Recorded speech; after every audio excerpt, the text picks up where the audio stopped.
Peter Parker, aka Spider-Man, is easily one of the most well-known comic book and fictional characters of all time.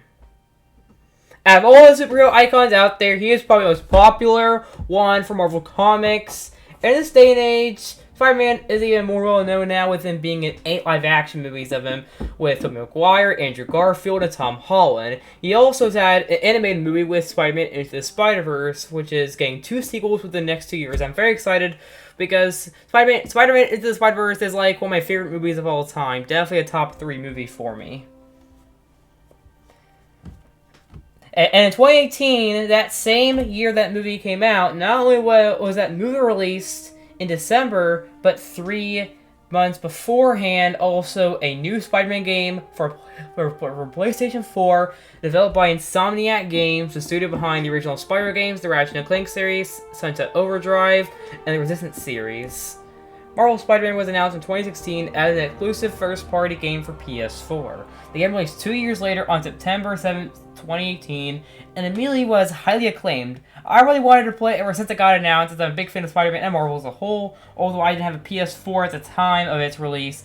But in November 2018, I saved up my money, and I bought a PS4 Slim on Black Friday, and guess what? It was a bundle with the Marvel Spider-Man game, and it was the first game I played on it. Now, this game has also now been released as Marvel Spider-Man Remastered on PS5 and PC, and not only that, but the game has also had DLC. It's had 3 DLC side stories with they're together called The City That Never Sleeps. I won't be talking about it in this video because there's not really enough content in it for me to talk about. But yeah, there was that, and then the game also has had a spin-off / standalone expansion game called Marvel Spider-Man Miles Morales, and that I will be covering in this video. Yeah, this video covers both the original 2018 Spider-Man game and Miles Morales, and with the recent release of No Way Home at the beginning of September, and also the PC ports of both of these games, I decided to why not choose a better starting point for my review series, from a rebooted review series I teased back in June with this game. From a media franchise that means a lot to me. So that further ado, let's get on with the review. So, the gameplay. Well, I mean, it's Spider-Man. This game puts you in the roles of the amazing Spider-Man himself, Peter Parker. During the main gameplay portion of the game, you should do whatever a spider can as you act your way through it. And you should act the way a spider can, I guess. As the Spider-Man theme says. And as Spider-Man, you can run up Manhattan, run up walls, sling around, and stuff. Sling around with webs, obviously shooting with webs, which leads me to my next point. This game obviously has a focus on its combat. With great power comes great responsibility. When you attack enemies, you obviously punch and kick to beat up the enemy like any superhero, but also with Spider-Man's gimmick, the webs. You'll be attacking enemies with the power of the webs and doing whatever with them. Not only do you have your basic attacks, but you can also upgrade them with the skill tree and get new abilities. Outside of the overworld, you'll be doing usual Spider-Man stuff. You'll be have that add a free roam feature to it. You can also take on side quests. You see like crime missions. And also there's the main quest. During a lot of the story missions that take place inside, it mostly follows it. Yeah, some story missions will be taking place inside. It will sometimes follow the same gameplay, but other times different gameplay as well. And throughout this, you'll be mostly exploring, and you'll be doing a lot of puzzles and stuff. And that'll be a big part. There's also a lot of parts that will involve stealth and stuff. But I'm personally not really a big fan of these stealth missions that during a lot of the quests that take place inside. But to be honest, I'm not really a fan of the stealth missions that will take place inside, and they're just hard to get through sometimes with how hard the stealth can be. But they're easy to pass through. And I can definitely tolerate them easily if you can understand them, which eventually you do, but they are hard to pass through at times. But you can understand for the most part. As I was saying earlier, you can also you can also use suits, gadgets, and skills and stuff to upgrade Peter, and he will gain new abilities, which is pretty cool. So as I was saying earlier, there's a lot of missions too where you'll be playing as Peter without the Spider-Man suit, and we'll be exploring an inside building, looking at items and stuff. There are also silver missions too, but with MJ. There'll be MJ sections too. They'll play about the same for the most part. They'll involve puzzles and searching items, and yeah. Not just that, there's also missions with Miles Morales as well. As there are a lot of this, you'll also be controlling Miles Morales, and it'll have similar gameplay as the non-Spider-Man Peter parts, and also the MJ sections as well. It'll be about similar. But overall, the gameplay is pretty fun. All the moves and stuff, and even the stuff outside of combat are amazing as well. And this game is just fun to play overall. So Peter Parker / Spider-Man is helping Yuri Watanabe and the NYPD in capturing Wilson Fisk, with the specialist at long last having sufficient proof to serve a warrant.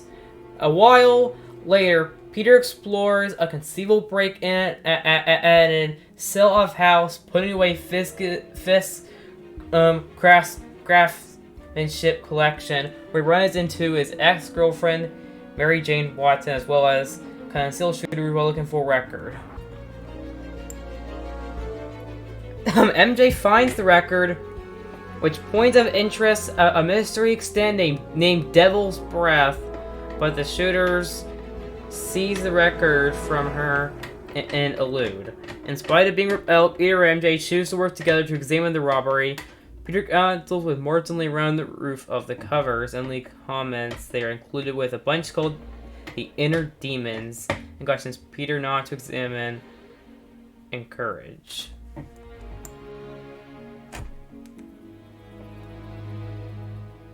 Peter, who works with Dr. Otto Octavius in his lab, returns to wrap up work on their manufactured arm, but Norman Osborn persuasively closes down the lab, seizes Octavius' research.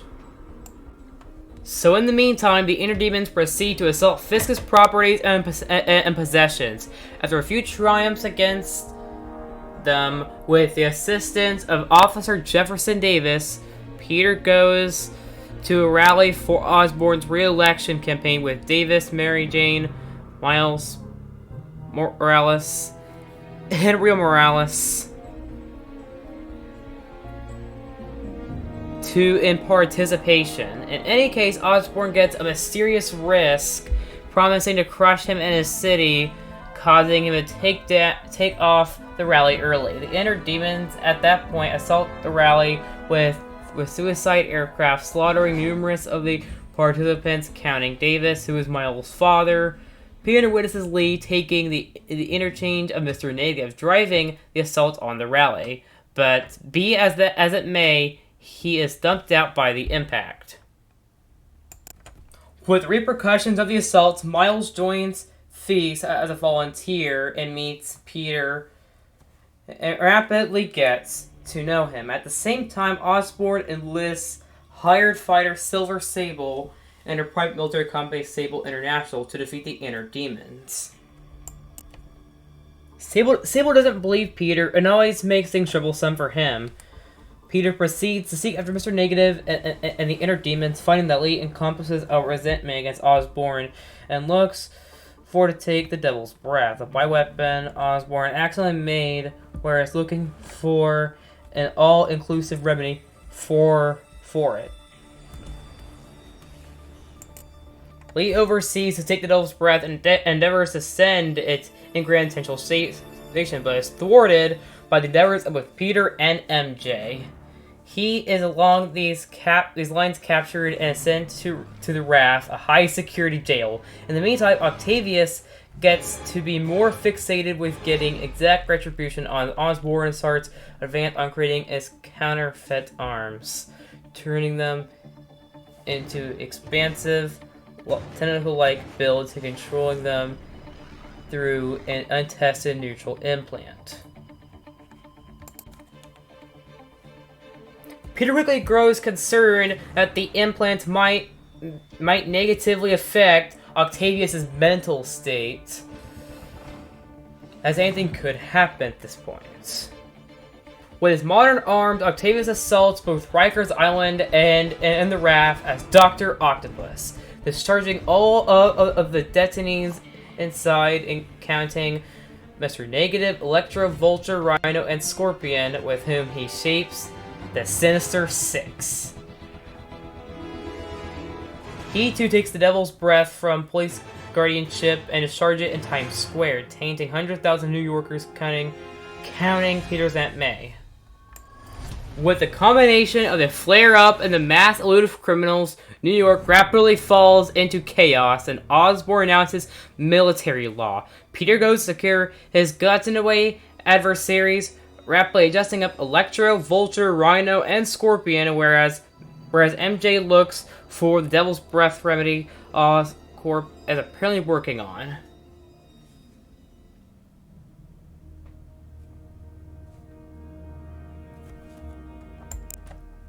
She breaks into Osborn's penthouse and learns that his child Harry, Peter, MJ's best companion, is terminally sick with the Devil's Breath that was early outlined as a remedy for his condition.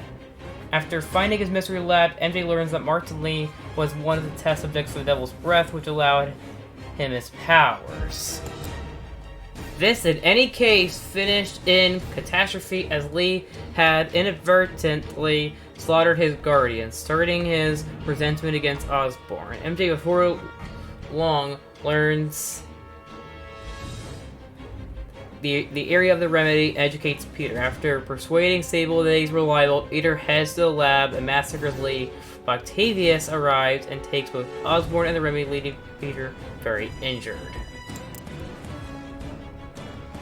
With no other choice, Peter builds himself new armor and goes after Dr. Octopus, who uncovers he knew Peter was Spider-Man, vanquishing him on Oscorp Tower, whereas sparing both Osborn and the remedy.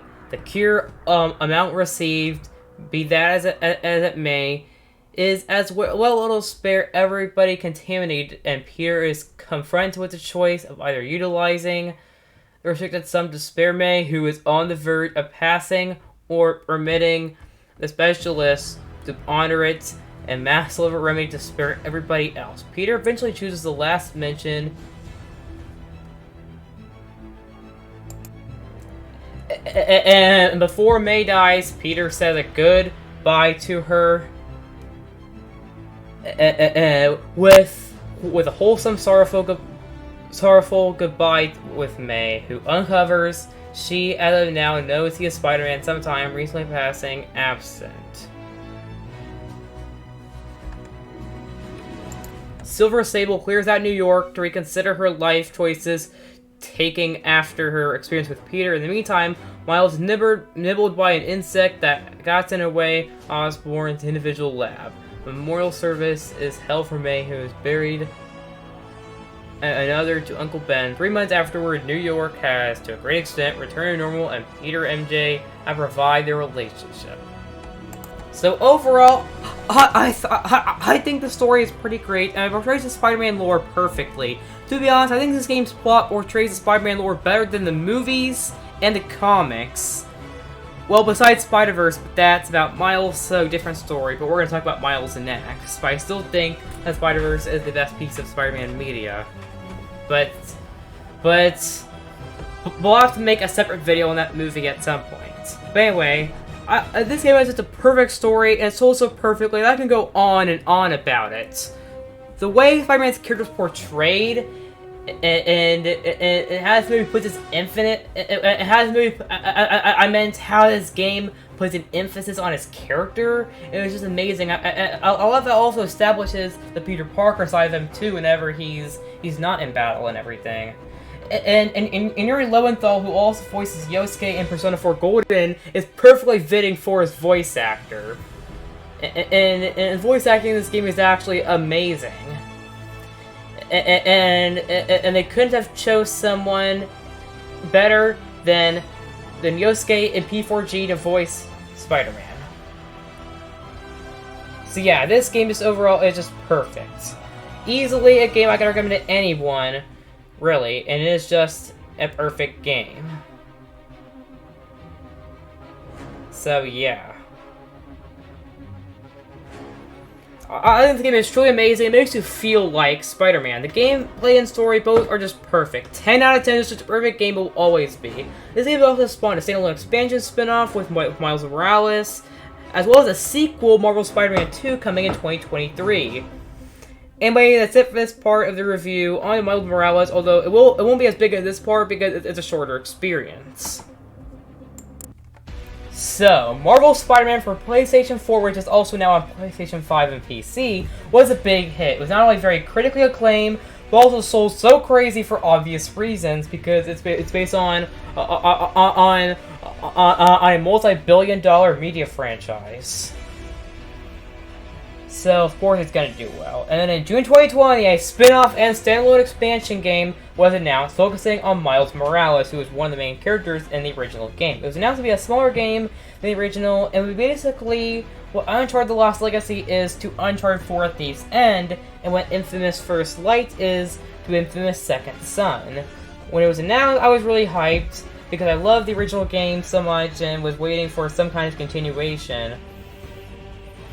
So yeah, and I knew a sequel was gonna happen before it was announced in 2021, but this game we're about to talk about is just a side game, really. That's also a standalone expansion game.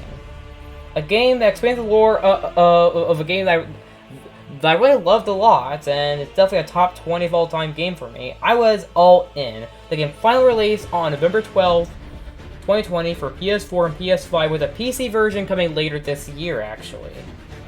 Now, unlike the main game, which I played a few months after launch, I actually never got around to getting Miles Morales until January of 2022. And obviously, I played it on PS4 because I don't have a PS5 as of making this video. I'm hoping to get one in 2023. Without further ado, let's get into it. So the gameplay here is mostly the same concept as the main game. Just now, with what was a side character in that, is now the leading role, Miles Morales. The gameplay here is just mostly the same, but with new mechanics, and new suits, gadgets, and skills, and missions, and stuff, and also new locations, which we'll get to in a minute. That's the Miles you play. We play the same as Peter, mostly, except with a few things. For one, the game is now set in Harlem, as the main game was in Manhattan, so now you're in Harlem instead of Manhattan. Miles also had new moves, too, one of which being a move known as the Venom Punch. The Venom Punch is one of Miles' biggest new moves, and also one of the biggest new gimmicks of this game, and it is by far a big part of it too. So yeah, and this is an attack where Miles unleashes a big fury and a more powerful big attack. Where it punches all this fury into an enemy, which can also one-shot some of them. The rest of the gameplay is generally the same as the main game, just with Miles having new abilities and minor new gimmicks, and also new locations. I don't really need to go too much into the gameplay itself, but yeah. The gameplay is just as amazing and fun as the main game. But let's get into the story, which will be a big part of this part of the review. So without further ado, let's get into it. So after more than a year of preparing beneath Peter Parker, Miles Morales has aged his Spider-like capacities and set up himself as the first Spider-Man's wrongdoing battling accomplice. In spite of the fact that he still battles to adjust into his unused part, whereas escorting a police escort carrying detainees to the revamped raft, Miles it instantly liberates Rhino. And Rhino comes to wreak havoc in Harlem, so it's up to Miles to save Harlem and attack him. Whereas Miles stops in other escapades, Peter battles against Rhino, who in the long run overwhelms him. Miles mediates and massacres Rhino with his unused bioelectric capacity after we're named Venom Blast, before he can murder Peter. Taking off Rhino in Roxxon's guardianship, Peter advises Miles he will be helping his sweetheart, which is Daily Bugle reporter Mary Jane Watson, with her assignment in Symkaria for a couple of weeks as her caretaker, and endows him to see after the city in his non-appearance. When examining a break-in at the Roxxon Plaza, Miles clashes with a bunch called the Underground, who have feud against the company. Returning domestic to celebrate Christmas with Ryo and Ganke, Miles is shocked to memorize that Ryo 2 welcomed Finn, with whom he has not talked to in over a year. That following day, Ganke makes a Spider-Man app so citizens could call Miles' uncle, Aaron Davis, is the primary to utilize it, uncovers information of his nephew's personality to Miles. Afterward, Miles goes to one of Ryo's campaign energizes, but witnesses the Underground assaulting the Roxxon Watches display and tries to halt the struggle. Sometime recently, it raises. He, before too long, finds that the Underground are looking for Roxxon's test control source, New Form, which Finn is their pioneer, the Tinkerer. After a cis examination, Miles learns that Finn needs to retaliate for the passing of her brother Rick, who has harmed whereas working on New Form and murdered by Simon Krieger after attempting to disrupt the extent. With help from Aaron, whom he learns is the Prowler, Miles finds Finn's arranged to destroy Roxxon by pulverizing their square with new forms to highlight its unsafe side effects, which Krieger had been covering up. After deceiving Finn's believe in arranged to accumulate data on the Underground, Miles is inevitably constrained to uncover his personality to restoring their companionship. Miles tries to accommodate with Finn, but Roxxon steals them with the help of an upgraded Rhino. Miles and Finn elude, but Miles learns that Aaron has been spying on him for Roxxon, in which Krieger altered the plot's new form reactor to devastate Harlem on the off chance that Finn's arrange succeeds. Finn and Miles battle the upgraded Rhino, who insists Finn approximately Rick's passing. She nearly slaughters him, but Miles intercedes, and the two battle sometime recently. Finn dumps Miles and get away.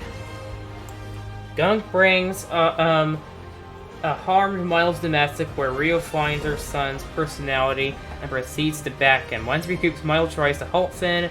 Be that as it may, he is captured by Aaron, who takes him underground to anticipate him for being murdered like his father, Jefferson Davis. Miles get away and writes his uncle, clarifying they cannot turn his back on individuals when they need him. Whereas the Underground and Roxxon battle on the lanes and Finn executes her range, Aaron, motivated by his nephew's words, makes a difference Ryo clear Harlem, giving Miles a chance to go up against Finn and halt the new form reactor. Sometime recently, it goes basic. Incapable to reason with their Miles battles Finn sometime recently, endeavoring to retain the new form's vitality to nullify the impact. In any case, there's as well much vitality, and Miles is incapable to contain it. To spare the city, Finn finances herself by flying him to a secure separate over the city so that he can discharge the vitality sometime recently as it slaughters him. Miles dives to the ground and his character is uncovered to a little number of citizens. He made a difference as Spider-Man, who guaranteed to keep his mystery 4 weeks afterward, Roxanne has managed various claims and Krieger has been captured, taking after Aaron turning himself in after affirming against them. Peter returns from Symkaria and acclaims Miles for his development and bravery sometime recently as they head off to battle crime together. While this story overall is still amazing, while the original game has the better plot, this game has the better protagonist, and Miles feels more fleshed out than Peter does, and he feels more it feels more like a character, has more character development than Peter does. This game's themes also portray perfectly, and themes of be great and be yourself are a big part of the marketing, and they actually follow them perfectly with this game. And I'm definitely glad for what Insomniac did with this amazing game. I'm very excited to see what they will do with Marvel Spider-Man 2 coming out sometime next year, exclusively on the PlayStation 5. I'm hoping to get a PlayStation 5 by then. As probably around summer 2023 is when I'll get one, but yeah. But yeah, in conclusion, this game is still amazing. It feels like DLC for the original game, but that's because it's basically that, but as a standalone game. Overall, this game is still amazing, and I give it a 9 out of 10. It's a shorter experience, but it isn't a bad thing at all. And it's easily the perfect side game. Anyways, that's it for now. I'll see you guys next time. Agent S out.